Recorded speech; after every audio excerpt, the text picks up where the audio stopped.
Extinção dos atos administrativos, as características e atributos.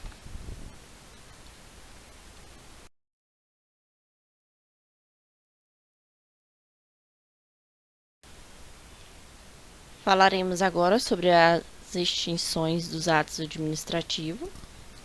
No que consiste o primeiro é o iups iure, que é uma palavra em latim, que significa de pleno direito. Dentro do iups iure, ele se divide em cumprimento dos efeitos e o desaparecimento do sujeito ou do objeto.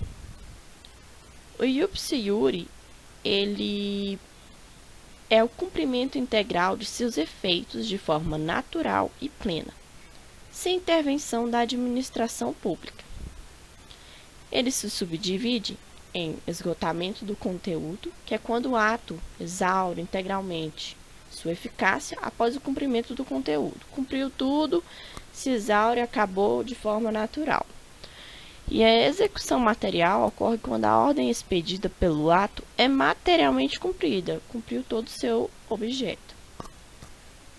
O implemento de condução resolutiva ou termo final é quando o ato é extinto, quando sobrevém o evento pré-ordenado a cessar a sua aplicabilidade.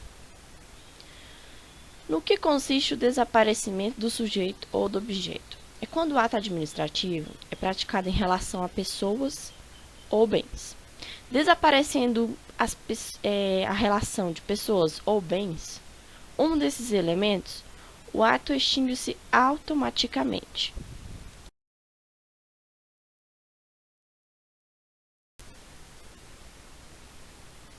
O próximo elemento da extinção dos atos administrativos é a renúncia. A renúncia ocorre quando o próprio beneficiário abre mão da situação proporcionada pelo ato. A própria renúncia gera a extinção do ato. E no que consiste a retirada do ato? A retirada do ato ocorre com a expedição de um ato secundário praticado para extinguir ato anterior. Dentro da retirada do ato, tem modalidades, que são revogação, anulação, cassação, caducidade e contraposição.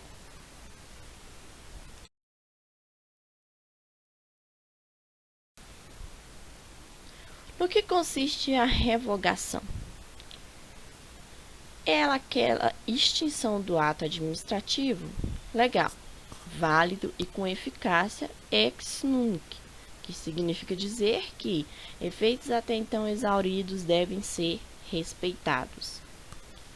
A revogação ela é praticada pela administração pública e fundada em razões de interesse público, conveniência e oportunidade. A revogação também respeita os direitos adquiridos. E quem pode revogar o ato? Apenas a administração pública, salvo atos do Poder Judiciário.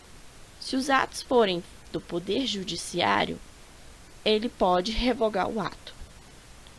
É uma decisão discricionária.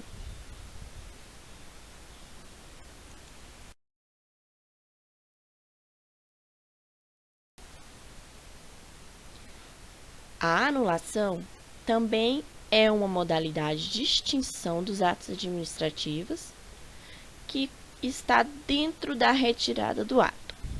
No que consiste, então, a anulação? É a extinção de um ato ilegal. Ele é nulo, determinada pela administração ou pelo Poder Judiciário com eficácia retroativa ex tunc. Quem pode anular o ato? Quem pode anular o ato é a administração pública ou o Poder Judiciário. Em regra, não respeita os direitos adquiridos e não gera dever de indenizar o particular prejudicado. Os fundamentos da anulação administrativa são o poder de autotutela e o princípio da legalidade. Tem um prazo decadencial de 5 anos para ser decretada. A decisão da anulação é uma decisão vinculada.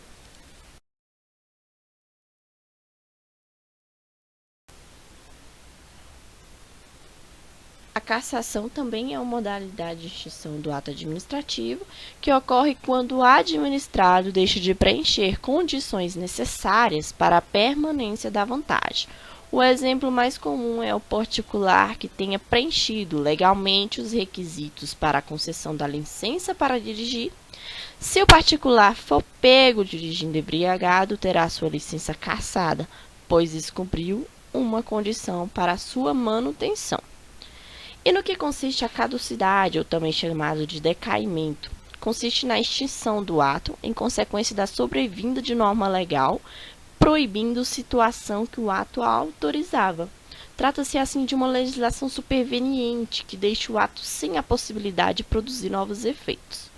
O exemplo também que cito agora é a retirada da autorização do uso de bem público em virtude da edição de uma lei que proibiu esse uso.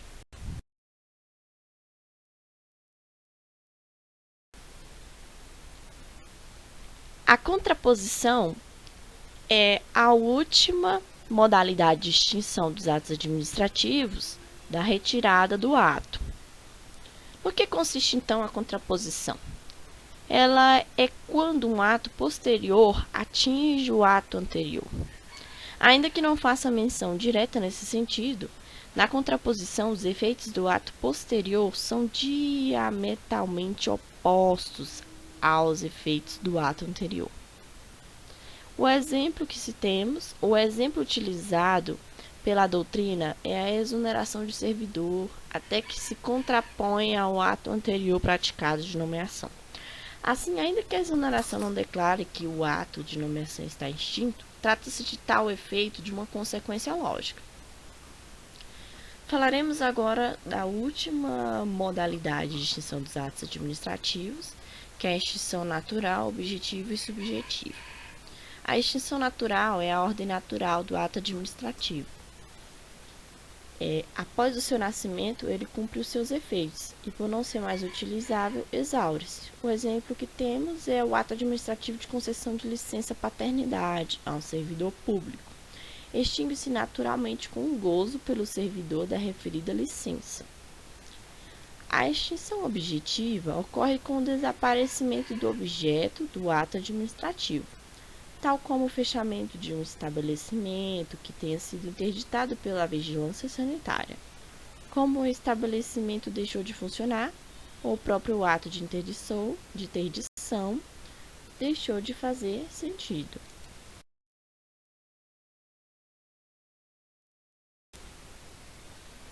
E para finalizar, a extinção subjetiva. Aqui temos uma extinção semelhante à anterior, com a diferença de que quem desaparece é o próprio sujeito que se beneficiou do ato. A exemplo é uma nomeação para um cargo público, que deixa de existir quando a pessoa nomeada vem a óbito.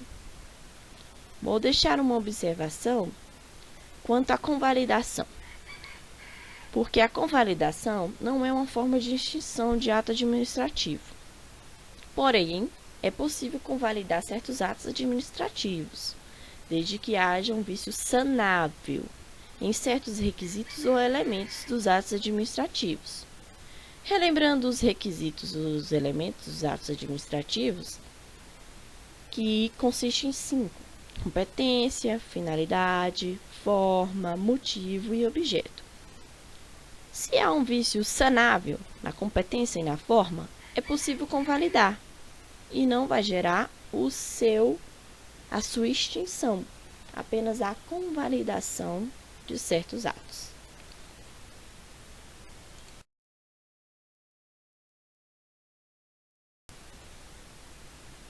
Obrigada por assistirem o vídeo e se inscrevam no canal e até a próxima dica de direito.